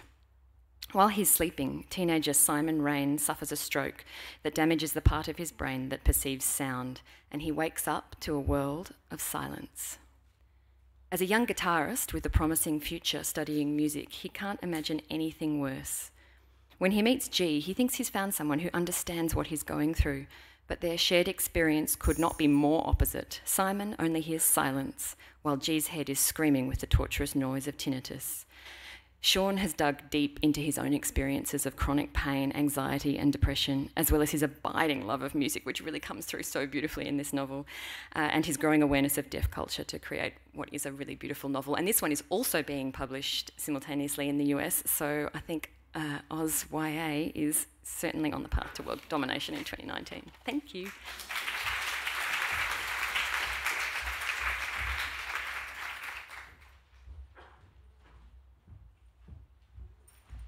Good plan, take over the world.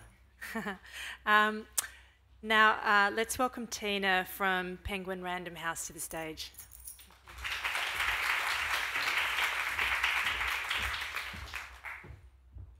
Hello everyone, I'm Tina from Penguin Random House. I'm the publicity manager for children's and YA titles. I've got five highlights for you today that we'll be publishing next year, and I'm going to start with Two Can Keep a Secret. A new thriller by Karen McManus, the author of One of Us is Lying. The idea for this book started with a question: if a small town's dark past is never resolved, what happens when history starts to repeat itself? Eco Ridge is picture perfect, but it's hiding secrets. Ellery's aunt disappeared there 3 years ago, and Malcolm's brother is the suspect in an infamous homecoming queen murder. When a third girl goes missing and Ellery and Malcolm were the last people to see her alive, they want answers. The problem is secrets are dangerous, and sometimes knowing them is the most dangerous thing of all. Here's a fun one. Jack of Hearts and Other Parts. Jack Rothman is 17 and anything but a wallflower. He's a solid student with a talent for art. He likes partying, makeup, and boys, sometimes all at the same time. His active, unashamed sex life makes him a red-hot topic for the high school gossip machine, but Jack doesn't really care too much about what the crowd is saying about him. His mantra is, "It could be worse." And then things do get worse. When Jack starts writing a teen sex advice column for one of his best friend's websites, he begins to receive creepy and threatening love letters. His admirer is obsessed with Jack. They know who he's hanging out with, who he's sleeping with, and while they say they love him, they don't love his lifestyle. They want him to curb his sexuality and personality, and if he won't, they will force him. This is a sharp, slick high school mystery with a queer edge. Everyone I Know is Covered in Blood. So begins Miss Rule, the third and final book in the Valentine trilogy, starting where Ironheart ended, with death and panic. It's time for a rescue mission when Pearl's boyfriend Finn gets kidnapped by his older brother. The supernatural element in this series is very dark. Bloodthirsty fairies are terrorizing the teenagers of Halesford, and Pearl has to call upon all of her wits to defend her friends and to find a way to free Finn. The concept of Miss Rule is an intriguing one. Miss Rule is the one day of the year in the fairy world where all roles are reversed. Fairies with great power suddenly lose it and bestow it to their human counterparts, leaving them vulnerable for a short period of time, something which Pearl and her friends are determined to take advantage of. This is a fantastic read. Pearl is smart and funny, and her voice is convincing. This story is full of surprises that engage the reader and ensure that this book cannot be put down. Seeking inspiration for a contemporary novel, Catherine Greer looked at her office wall and saw her favorite poem, Siren Song, written 40 years ago by fellow Canadian and literary idol Margaret Atwood. Catherine decided there was a novel buried in the poem, and she wrote a psychological suspense about girl guilt and power. Catherine says, "I wanted to write a book about the pressure to be perfect and about teenage girls who are powerful, smart, and worldly. They live in a competitive world, competing for grades, for attention, for likes, for love. I wanted to explore the idea that their cloistered world of home and school can be challenging and sometimes dangerous. I wanted to show their struggles and show that girls and women may be good at forgiving, but they never ever forget. Intoxicating and intense, lush and chilling, Love, Lie, Repeat is part domestic noir, part YA thriller, and follows 3 teenage girls in Sydney. It is a debut novel not to be missed." Promise Me Happy is a funny, clever, and absolutely heartbreaking new novel from the award-winning author Rob Newton. A 17-year-old Nate's had it tough. An abusive father, his mother dead. He's done things he regrets. When he comes out of juvie, he goes to stay with his uncle Mick in Oyster Bay. And this is where he meets Jem. In Nate's eyes, she's a tiny piece of wonderful, and she makes him want to be a better person. Is this the beginning of happiness, or is there more hardship around the corner? A beautiful novel that addresses love, loss, and the vital importance of family in whatever form that takes. And last but not least, Fremantle Press have asked me to present one of their titles to you today. It's Invisible Boys. It won the 2018 City of Fremantle Hungerford Award for an unpublished manuscript by a West Australian author. This is a novel about 3 gay teenagers negotiating what it means to identify as gay and the risks and issues of coming out in a small town.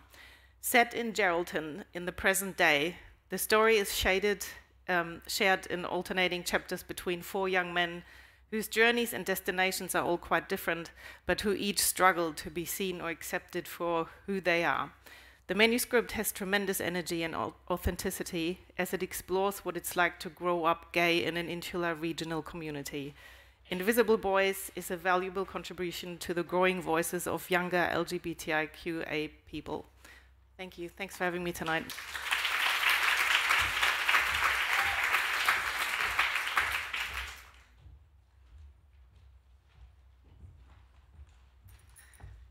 That completes our wonderful roster of publishers telling us about their new books, which then brings us back to our second author Q&A session. So, Leifa, come on down and let's get that underway.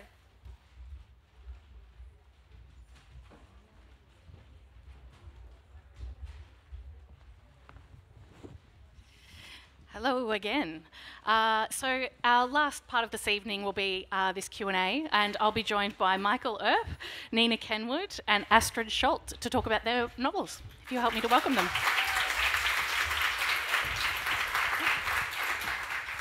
I like that you came in order, guys. Thanks. That's good. Thanks for joining us tonight. It's been really exciting. We've heard a lot of great books.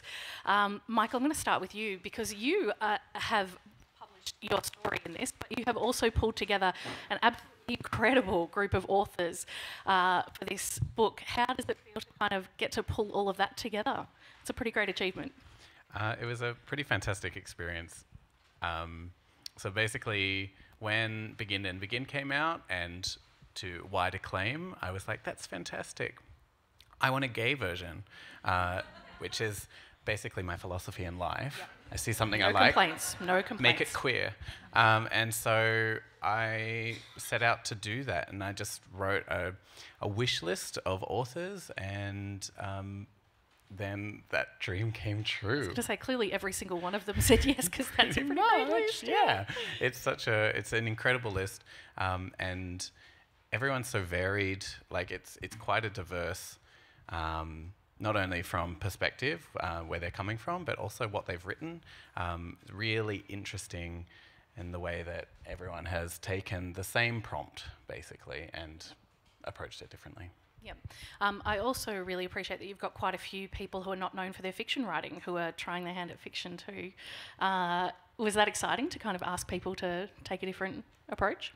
It was exciting because part of building the list was I wanted to make sure that, you know, when you're limited by numbers, there are 12 contributors. I wanted to try and make sure that as wide a variety as possible of identities could be represented in the anthology. And so that meant approaching some people who hadn't written fiction before and saying, would you write a fiction story for this? And so, for example, Jackie Brown and Never Zizan have both written fantastic pieces, which are their debut fictions. And it's just, I mean, even Ben Law doesn't really write that much fiction, even though he's very prolific. And so, yeah, I just wanted to get the right voices for this anthology, and I think it's come together brilliantly. I think the buzz from the room was we're all pretty excited to hear it, so that's great. Thank you. Nina, I wanted to tell you I'm sorry, I think I've accidentally started a book war. I talked about it earlier, but then now we've just had some Twitter slamming from a fellow readings staffer. Sorry, Fiona is apparently going to have a bit of a book war with you when your book comes out, so sorry. I feel like I started that kind of by accident. I was really hoping for it. Bring it on. Yeah.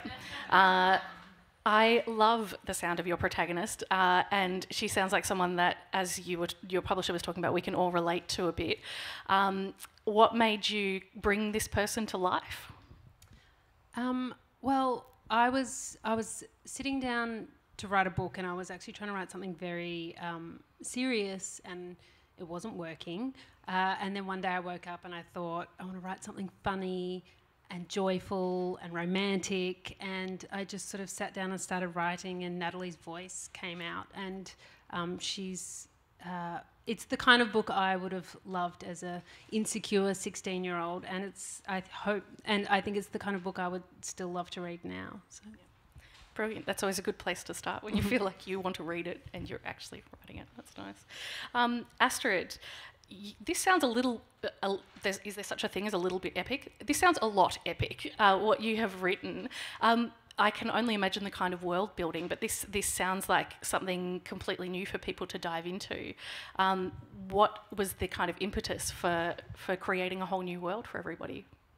Well, there are a few reasons I wrote this book. I love murder mysteries, and I really wanted to see what would happen in a fantasy world. So I thought, okay, I'm going to put these two things together that I love.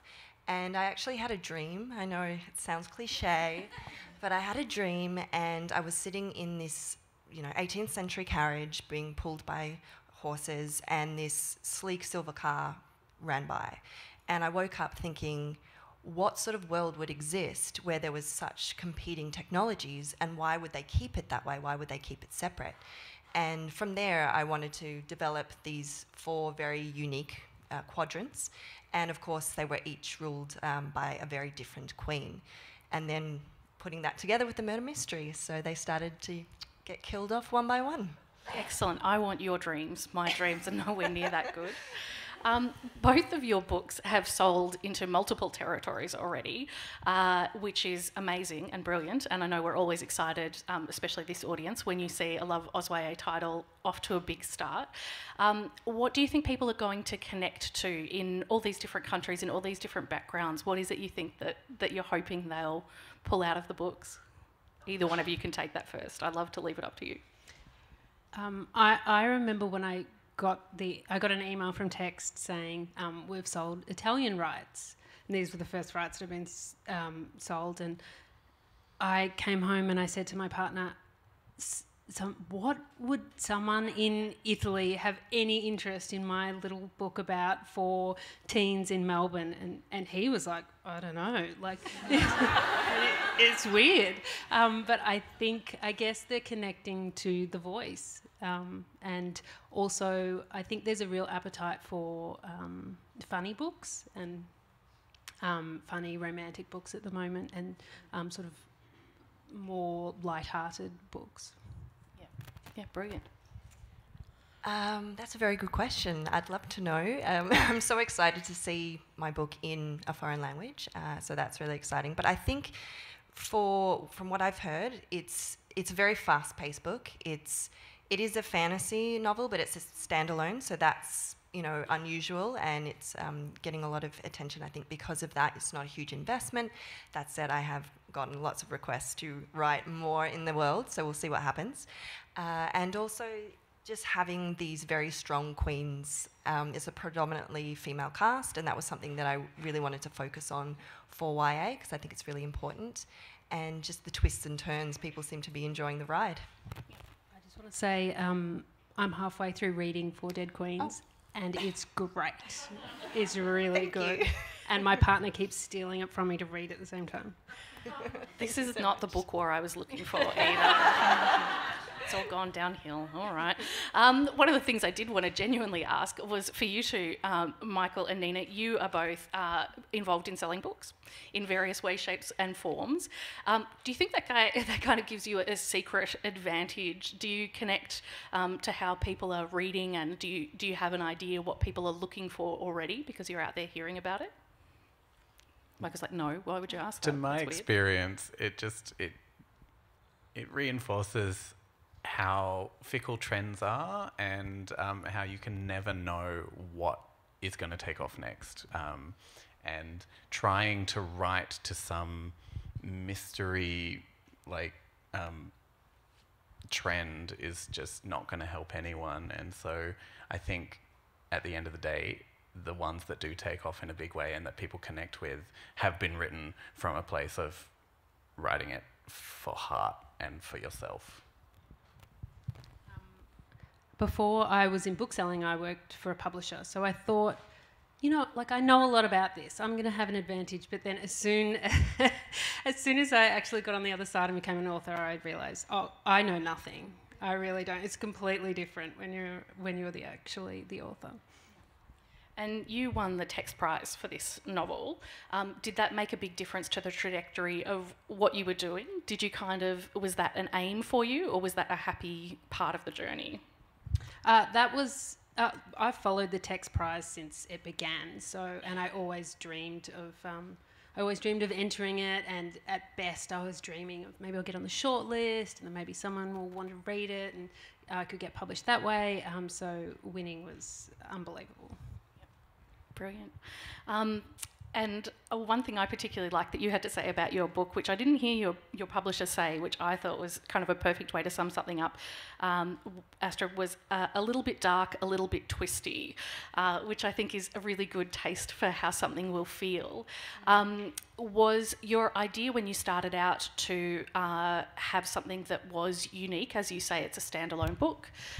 It's a little bit different from some fantasies. You've kind of blended two genres together. Was that part of the aim, or did that just end up happening because that's how it unfolded? It was actually part of the aim. I've been trying to get published with some other manuscripts for a few years, and I'd always written YA fantasy because it's my love, but I was getting a lot of similar feedback that it's a very saturated market, it's too much like what we already have on our list. So I thought I'm going to do the craziest thing I can think of doing and just put different things together. There's also sci-fi mashed in there, and yeah, just have fun and see where it ends up. Yep. You also call yourself a visual writer, and you say that stories play like a movie in your head, which I guess is about the dreaming too. But you're also a painter. So is this, I know you've had a background in all kinds of really interesting stuff, but was it kind of like pausing the movie, write down what you see, go again? Or how did that kind of unfold with trying to get it all on the page? I think that for me, if I can't visualise a scene, I can't write it. So it's not necessarily that it has to play through and then I write it, but I need to be able to see what the room looks like, what the characters are doing, and I want it to be really fast-paced. Like I want it to read like you're watching a movie and it's really absorbing and you can't put it down. So it's more of a feeling, I guess, that I try and create. Yep. Lastly, I just wanted to ask all three of you, you're looking at pretty much your first releases with these. How does it feel to be kind of sitting here and realising that people are actually going to start reading it soon? This is the big debut for talking about it publicly, I guess. How does it feel to actually make it real? Michael looks nervous. Does anyone else get the impression Michael's nervous? I'm freaking out. We've started getting endorsement quotes back for Kindred, and just a couple so far. And having them come in, there's such lovely things, and it's like, this is my baby that I've nursed to this point, and now to hear that other people are going to enjoy it too, it's, I'm beside myself with excitement and nerves about this going out into the world, and I hope you all love it as much as I do. It's terrifying. My book is, obviously it's fiction, but it does feel very revealing, especially because my book is quite intimate in that it's first person, present tense, you're inside Natalie's head the whole time. So it's terrifying. I just like making them admit how scared they are. We're going to get 3 out of 3. Yes, it's terrifying. Yeah, there's been quite a few review copies out in the US, so it's an amazing feeling getting feedback from teen readers, and seeing Instagram posts and how excited they get, and yeah, it's just a wonderful feeling to be a part of something that I'm sure we've all dreamt of being part of. So. Exciting times. Yeah, congratulations to all 3 of you on having a debut out, and thank you for joining us here today to talk about your books. If you'd give them a round of applause, that would be lovely.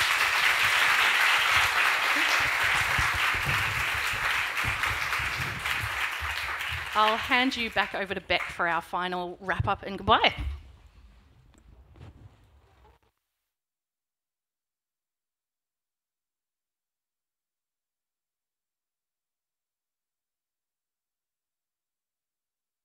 Thank you, Leafa and guests. It's always so interesting to hear from the actual creatives.